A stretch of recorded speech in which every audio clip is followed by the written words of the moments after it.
Ya. ¿Sí se logra ver mi pantalla? Sí se observa, doctor. Ya. Ok, chicos. Bien. Hoy día vamos a hacer la última práctica, la práctica número 15, que correspondía a lo que es, bueno, la siguiente semana, pero pues lo vamos a adelantar para poder que culminar y cumplir con todos los temas asignados en el sílabo. La práctica de hoy vamos a hablar un poco de patología ocular, ¿ya? Vamos a ver eh, un par de neoplasias invasivas, una neoplasia o una displasia, que es una lesión que premaligna, y una lesión que reactiva o reactiva a daño solar. ¿Ok? La primera que vamos a ver el día de hoy es seguro muy conocida por todos ustedes. En algún momento de sus vidas también seguro lo han visto o lo van a ver, que es muy frecuente. La patología que vamos a ver se llama pterigion, ¿no? Y su diagnóstico diferencial principal es la pingüécula, ¿no? Que es muy parecida también a esto. Criollamente o tradicionalmente le llaman, ¿cómo le llaman? Carnosidad, ¿no? Carnosidad le llaman a esta lesión. Acá podemos ver en la imagen, ¿no?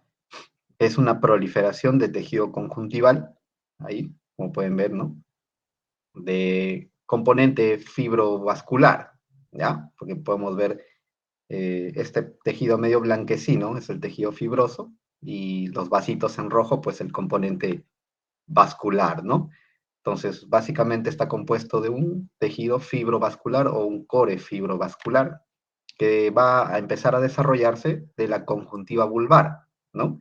La conjuntiva vulvar y va a crecer hacia la córnea y se va a meter por el estroma de la córnea, ¿ya? Eh, las causas de este pterigion usualmente están relacionadas a los rayos UV. La mayoría de estos está relacionado a la exposición crónica de rayos UV. Entonces los rayos UV causan un daño en el estroma de la conjuntiva vulvar y produce una proliferación de aspecto o proliferación reactiva, ¿ok? Entonces, como dice aquí, ¿no? Es una proliferación de forma triangular en la conjuntiva vulvar que crece desde el lado nasal, usualmente se desarrolla en el ángulo nasal, no tanto en el ángulo temporal, más en el ángulo nasal, e invade la córnea. El término invadir, no confundir por favor con invasión maligna, ¿ya? Se refiere que el tejido fibrovascular se está metiendo, pero no de una manera maligna, es algo benigno, reactivo, ¿ya? ¿Qué más? En la macroscopía ya dijimos van a ser medio translúcido, ahí está, y la córnea y la esclerótica son visibles, ¿no? Porque es medio translúcido. Ahora, ¿qué diferencia, si me preguntaran, ¿no, doctor? ¿Y qué diferencia con la pingüécula, que es la famosa carnosidad que tienen otros pacientes?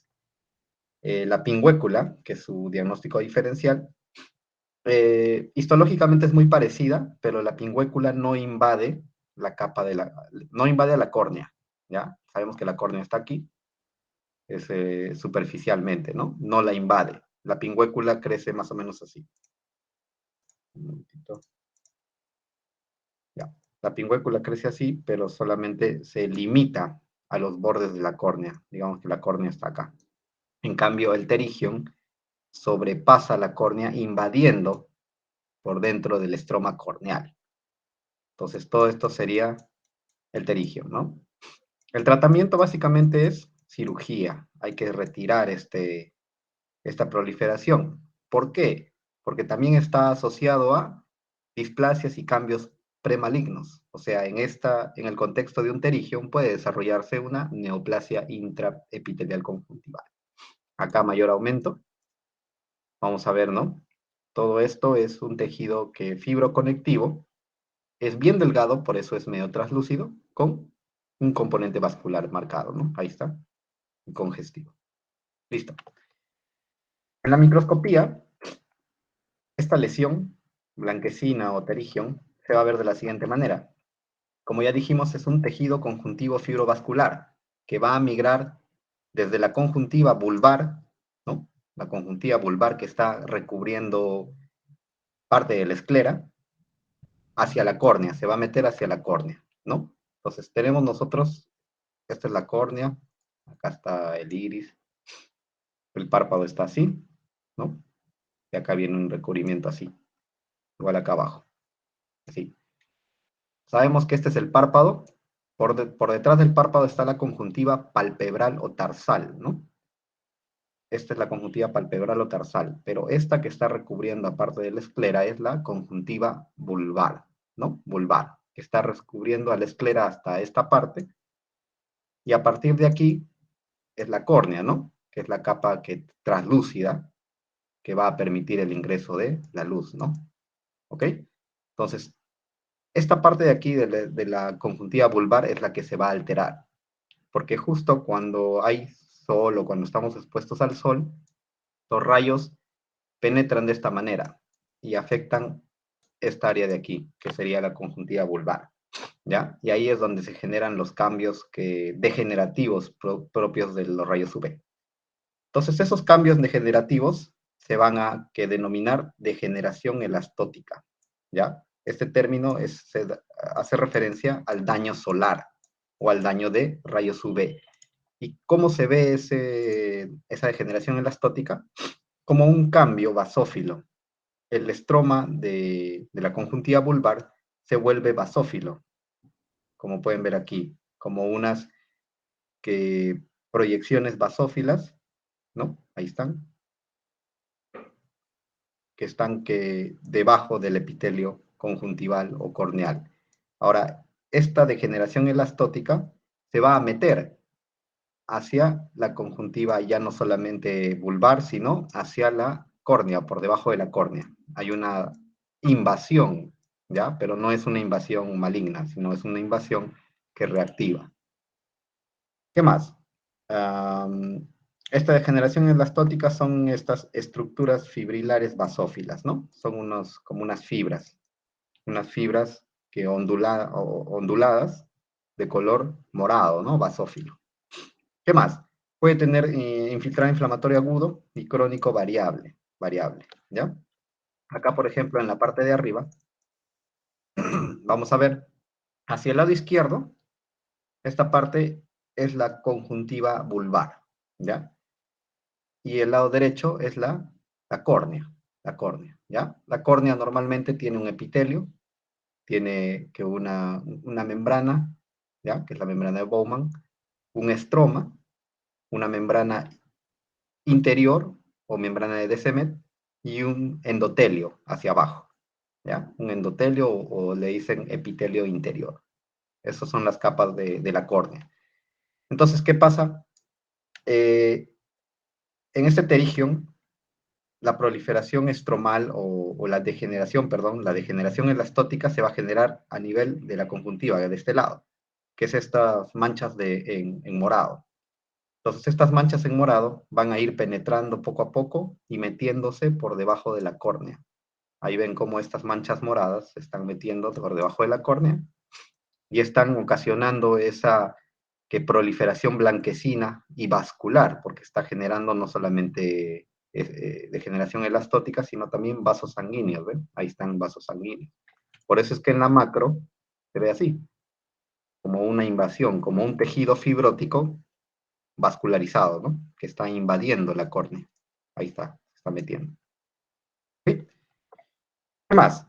A nivel del epitelio de la córnea, ¿sí? Este es el epitelio de la córnea, vamos a ver también algunos cambios. Los cambios que se pueden observar, que son metaplásicos sobre todo. Se genera una metaplasia puramente escamosa, con pérdida de células caliciformes. Normalmente la córnea tiene o posee células caliciformes que van a lubricar el espacio conjuntival, ¿no? Entre conjuntiva vulvar y tarsal o que palpebral. Van a ayudar a la lubricación. Pero en caso del terigion, hay un cambio de metaplasia escamosa con pérdida de las células caliciformes. Acá, ¿ya? ¿Qué más? El epitelio muchas veces o se engrosa o se atrofia. O sea, puede haber una acantosis, que es engrosamiento, o una atrofia, ¿no? Que es disminución de las capas. como bien dije, puede albergar cambios preneoplásicos. Como este es un epitelio dañado, puede ocasionar neoplasias intraepiteliales conjuntivales, también melanosis, incluso que melanomas malignos pueden albergar acá, porque es un epitelio dañado. Acá podemos ver otro ejemplo. Esta es una microfotografía de una córnea que alterada o dañada por un pterigium. Acá podemos ver, acá arriba está el epitelio corneal atrófico, bien adelgazado, con ausencia de células caliciformes. Acá deberían de haber células productoras de moco. ¿Ya? ¿Qué más vemos? En el estroma están estas manchas moradas, que es la degeneración elastótica, que es la que está viniendo en este sentido desde la conjuntiva vulvar y metiéndose hacia el estroma de la córnea, ¿ya? ¿Qué más? Vasos sanguíneos. Acá hay uno, acá hay uno. Estos vasos sanguíneos son los vasitos que vemos en la macro, ¿no? Aquí. Entonces, vamos a ver una vascularización en el pterigium, ¿no? Un proceso que fibrovascular. Listo. La siguiente patología que vamos a ver, chicos, es la neoplasia intraepitelial conjuntival, o antes llamada displasias, ¿no? Así como en el cuello uterino, que a nivel anal, podemos ver neoplasias intraepiteliales, y en el cervix, como vimos en su momento, se llaman LIES, ¿no? Lesión intraepitelial de alto grado, de bajo grado. Aquí en la córnea o en la conjuntiva, perdón, también existen lesiones intraepiteliales, y estas lesiones se denominan neoplasias intraepiteliales conjuntivales, ¿ya? O también llamadas displasias. Hay de varios grados, displasia leve, moderada y severa, dependiendo de la alteración o el nivel de alteración que presenta, ¿ya? ¿En qué se basa una displasia o una neoplasia intraepitelial? En el crecimiento anormal de células epiteliales escamosas atípicas, ¿ya? Células escamosas atípicas en la conjuntiva, ¿no? Usualmente en la conjuntiva vulvar, ¿no? Esta es la conjuntiva vulvar. Ahí está. En la macro, ¿cómo vamos a verla? Usualmente son lesiones de aspecto gelatinoso. Ahí está. Un aspecto abombado y gelatinoso, blanquecino. Acá vemos un poquito más irregular. Este incluso tiene una imagen leucoplásica, ¿no? Leucoplásica, como si fuera que un cúmulo blanquecino, ¿no? Blanquecino. Aquí ya es un poquito más grosero. Acá estamos viendo ya una proliferación elevada, ¿no? De aspecto papilar, que está a nivel de la conjuntiva vulvar, ¿no? Incluso este se está metiendo ya a la córnea, ¿no? Se está metiendo a la córnea. Acá sabemos que aquí está la córnea, ¿no? Que es la capa más superficial. Acá está en el borde de la córnea, ¿no? Y acá parece que también la ha invadido. Ahora bien, esta neoplasia intraepitelial todavía está limitada al epitelio, ¿ya? No es invasiva, no es invasiva. ¿Qué más? Usualmente va a desarrollarse a nivel de la fisura interpalpebral, o sea, a este nivel, a nivel de la fisura interpalpebral, y va a ir creciendo hacia el centro, ¿no? Hacia el centro. ¿Por qué? Porque a este nivel tenemos células madre conjuntivales, ¿ya? Células madre. ¿Cómo se llama a esta área? También se le llama limbo escleroconjuntival. Limbo escleroconjuntival. ¿Listo? Donde hay células madre. Y son estas células madre que pueden malignizar, ¿no? O sea, esta neoplasia intraepitelial conjuntival, si nosotros la dejamos en su historia natural de la enfermedad, va a terminar en un carcinoma escamoso invasivo, ¿ya? Listo. En la microscopía, ¿cómo lo vamos a ver? Vamos a ver un epitelio engrosado. Ahí está. Este es lo normal. Ahí está, delgadito, una conjuntiva vulvar delgada. Y acá vemos cómo se engrosa, ¿no? Correspondiéndose a esta, digamos, a esta elevación de aquí. Es un engrosamiento del epitelio, propiamente dicho, ¿ya? ¿Y qué más? Vemos una pérdida de la maduración. Así como en el cérvix, acá abajo tenemos una membrana o una capa basal, ¿no? Una capa basal de donde van a ir ascendiendo y madurando, igualito que en el cervix. Entonces, aquí lo que está fallando es esa maduración. No maduran, pero siguen creciendo. Es por eso que la conjuntiva se engrosa, pero a expensas de células escamosas atípicas, ¿ya? Células escamosas atípicas. ¿Qué más? Vamos a ver también un cierto infiltrado inflamatorio, porque estamos ante una lesión premaligna, ¿ya? ¿Qué más? Existen varios niveles de neoplasia intraepitelial conjuntival. Va a haber de nivel 1, de nivel 2 y de nivel 3, ¿ya? Como displasia leve, moderada y severa. Ahora, ¿a qué se va a corresponder esto? Nosotros normalmente tenemos un grosor, este grosor del epitelio conjuntival, ¿ya? Si las células atípicas están por debajo de un tercio o por debajo del tercio inferior, lo consideramos como leve o neoplasia de grado 1. Si están dentro de los 2 tercios, lo consideramos como moderada. Y si estábamos entre el mayor de los 3 tercios, o sea, hasta este nivel, comenzando desde abajo, sería una displasia severa o lesión conjuntival de grado 3. Y si todo está comprometido, absolutamente todo, desde aquí, desde la capa basal hasta la capa más superficial, sería un carcinoma in situ, ¿ya? Las características celulares que vamos a poder observar en esta lesión premaligna son las mismas, o la descripción es la misma que en una lesión de cuello uterino. ¿Qué vamos a ver? Atipia, ¿no? Células que escamosas atípicas, ¿no? Con escaso citoplasma, con anisonucleosis, ¿no? O sea, una irregularidad de los núcleos. ¿Qué más vamos a ver? Mitosis atípicas también deben haber. Aquí debe haber mitosis atípicas. Por ejemplo, esta de aquí es una displasia severa, pero esta de aquí sería pues una displasia leve o quizá moderada, ¿no? Que está llegando a los 2 tercios más o menos, comenzando de aquí. Entonces esto sería entre leve y moderada, probablemente moderada. Entonces, dependiendo de la atipia que podemos observar en estas células o en estos núcleos, vamos a catalogarlo, ¿no? Como leve, moderado, severo. En este caso sería leve aquí, moderado acá quizá, pero no llegan a ser severos porque arriba está normal, ¿no? Está normal, ¿ya? A diferencia de la displasia del cuello uterino, estas no están relacionadas al BPH, por si acaso, ¿ya? No tienen relación con el BPH. Están más relacionados a cambios también que productos de daño solar, ¿ya? En personas adultas mayores, sobre todo. Bien, la tercera patología que vamos a ver es una patología de niños, ¿ya? Una patología de niños y son derivados de las células gliales, ¿no? En la clase de sistema nervioso explicamos cuáles son las células gliales o neurogliales, ¿no?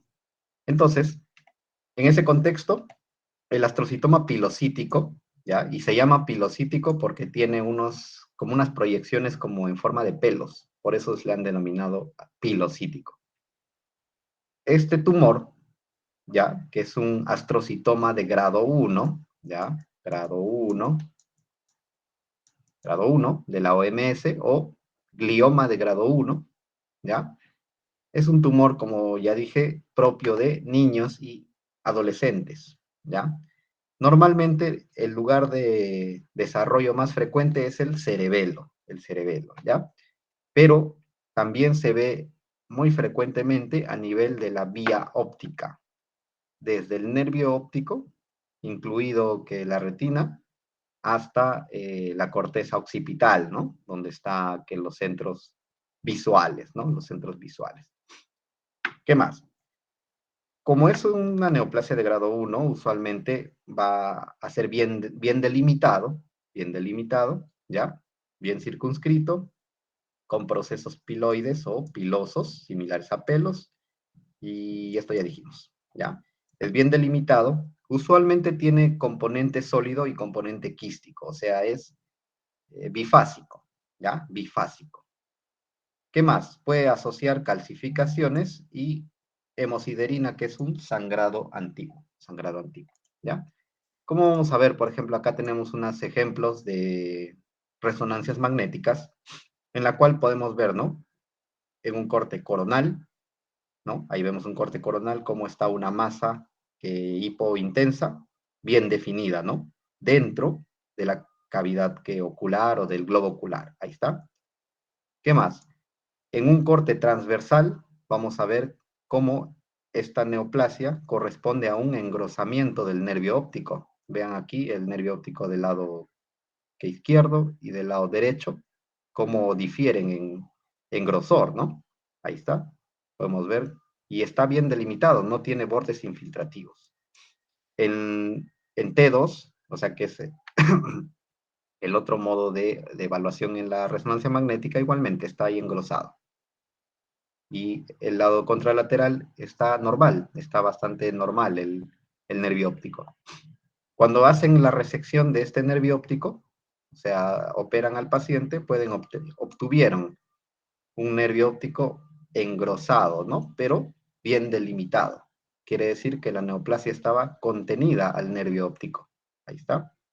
Acá podemos ver con contraste, ¿no? Cómo está acá también delimitado. ¿Ok? Entonces es una lesión o una tumoración circunscrita. Eso es lo importante y que tiene componente quístico y componente sólido. Acá vemos otro ejemplo, por ejemplo, aquí podemos ver también un astrocitoma pilocítico que está contenido a la cámara posterior del globo ocular, ¿no? Ahí está, que lo están demarcando con flechas amarillas, ¿no? Está en forma de semiluna, ahí está, bien delimitado. En este caso parece que no hay compromiso de nervio óptico, más bien está contenido al globo ocular. Se hace la enucleación del ojo, ¿no?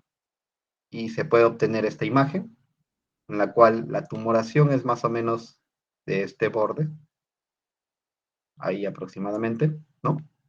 Con un componente quístico, ahí que es esta componente en negro, y un componente sólido, que es el componente más amarillento, blanquecino. Entonces tiene dos fases, quiste y sólido, ¿no?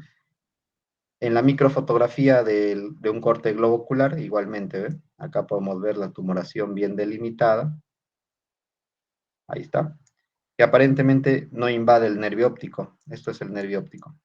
Acá está el nervio óptico. No lo invade porque se está desarrollando casi pegado a la cámara anterior, ¿no? A la cámara anterior. Y acá vemos el esquema de cómo lo han delimitado los autores, ¿no? Componente sólido en amarillo, componente quístico en rojo. Ahí está. Y en gris es el fluido, ¿no? El fluido de la cámara posterior. ¿Listo? Entonces, es bien delimitado.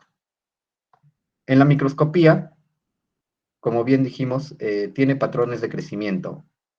Predominantemente sólido, o sea, tiene un componente sólido y tiene un componente quístico también, ¿ya? Acá podemos ver una tumoración, ¿no? Bien delimitada. Y vamos a ver que en la microscopía tiene igual dos fases, ¿no? Una porción sólida, que es la porción fibrilar o fibrilar compacta, y una porción quística con microquistes sueltos, ¿ya? Esta sería la porción fibrilar y esta sería la porción quística, ¿ya? Tiene dos fases, dos fases. Acá a mayor aumento vemos una fase quística y una fase sólida, ¿ya? Hay dos fases. Entonces, en la fase fibrilar o fase sólida, ¿ya? Vamos a ver que los núcleos son alargados, son alargaditos. Un ratito. ¿Ya? Los núcleos son alargados y acá podemos observar procesos piloides polares, que son como proyecciones. ¿Qué más vamos a ver? Fibras de Rosenthal, ¿ya? Fibras de Rosenthal, que son unos acúmulos de proteínas eosinofílicas, ¿ya? Ahorita vamos a ver cómo son fibras de Rosenthal. Y en el componente quístico, que sería este de aquí, vamos a ver que los núcleos son redondos a ovalados y acá vamos a ver cuerpos granulares eosinofílicos, ¿ya? Cuerpos granulares eosinofílicos. Ambas fases si bien son diferentes, pero pertenecen a una misma tumoración, ¿no? Pertenecen al mismo astrocitoma pilocítico. ¿Y cómo lo demostramos?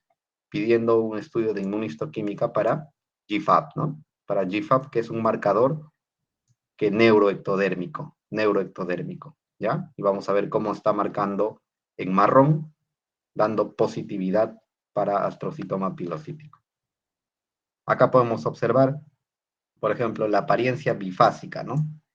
Esta parte más sólida fibrilar, que está en rosado, es la parte sólida, y la parte más blanquecina es la parte quística, y están entremezclándose. Ahí están, parte quística o microquística y la parte sólida o fibrilar. ¿Ya? Acá dos imágenes del área fibrilar, el área quística. ¿Y por qué es quística? Porque forma quistes. Ahí está. Ahí está formando quistes. ¿Ya? Aquí normalmente las células son más redonditas, acá son más alargadas, ¿no? En el área fibrilar es más alargado, pero ambos componentes pertenecen al mismo astrocitoma pilocítico, por eso dijimos que es bifásico, que presenta dos fases.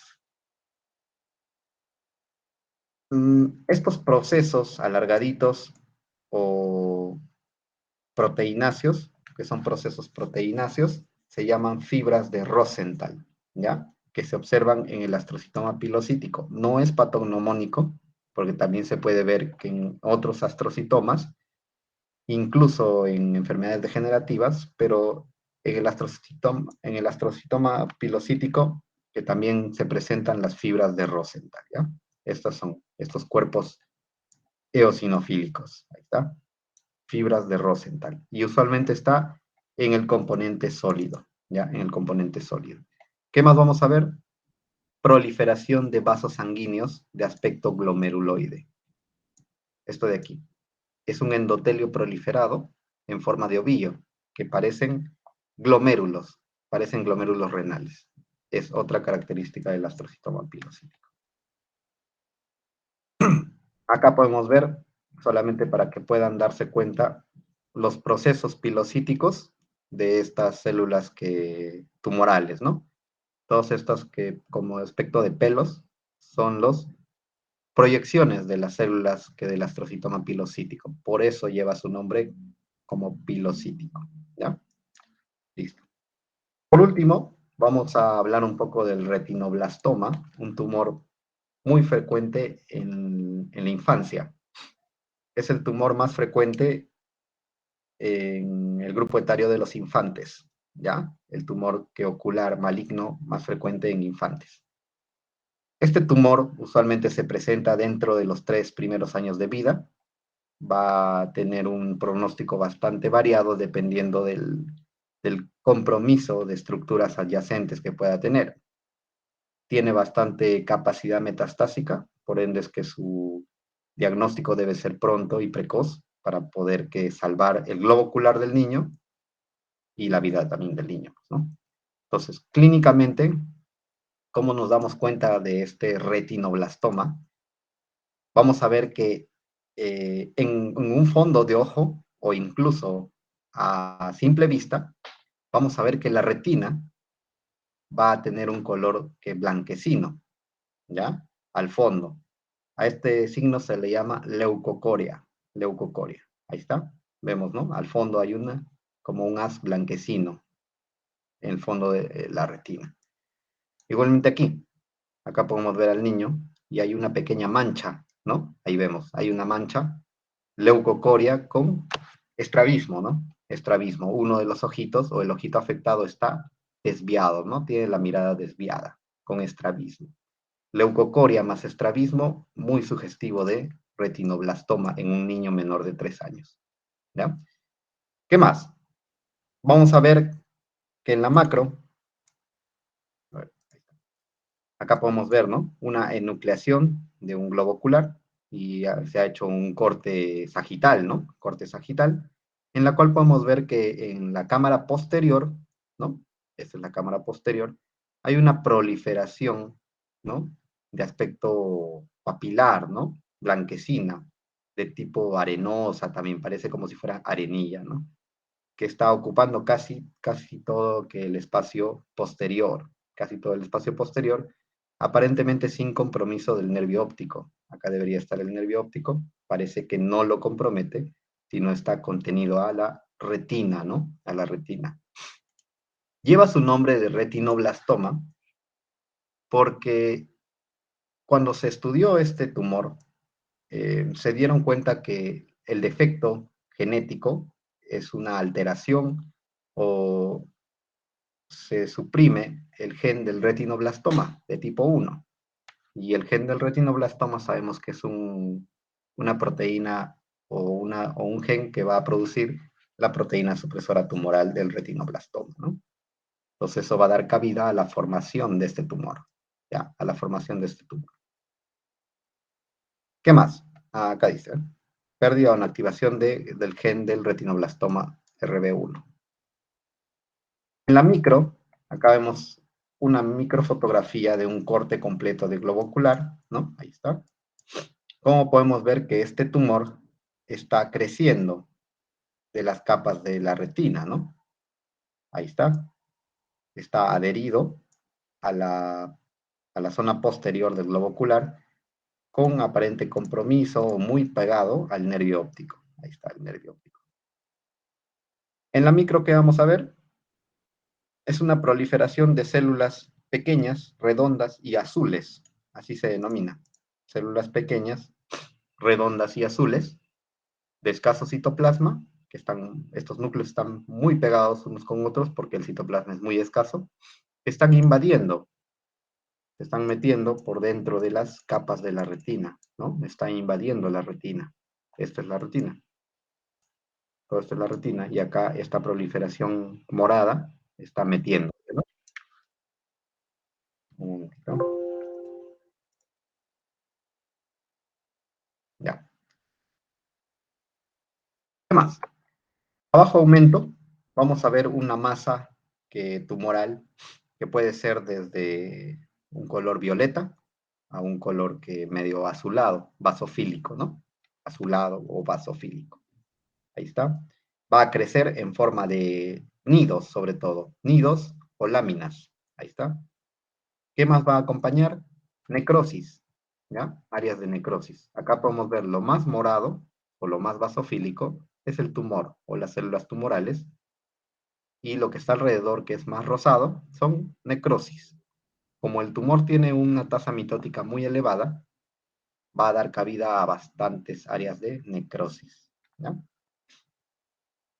Mayor aumento, como ya dije, está compuesto de células que redondas, azuladas, ¿no?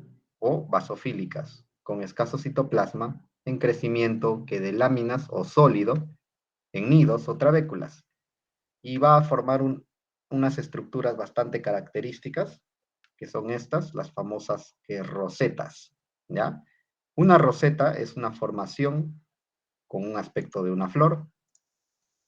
Acá podemos ver, ¿ya? Está compuesto de un centro vascular o un vasito y alrededor células tumorales, ¿ya? A este aspecto de una flor o roseta se le denomina roseta de Flexner-Wintersteiner, ¿ya? Así se le denomina por los descubridores de estas rosetas. Acá hay otra, ¿no? Son como flores, por eso se denomina rosetas. Y hay otro tipo de rosetas, que es de Homer Wright, que son similares, pero no tienen una luz, no tienen una luz central, ¿ya? Entonces, ambas rosetas o ambos tipos de rosetas se pueden presentar en un retinoblastoma, pero a predominio del primer tipo, de este de aquí, ¿ya? Entonces, estas imágenes rosetoides o en forma de flor van a ser muy sugestivas de retinoblastoma, ¿ya? De retinoblastoma. Listo. Eso sería todo, chicos. Gracias por su atención. ¿Alguna duda, alguna pregunta, alguna ha quedado claro?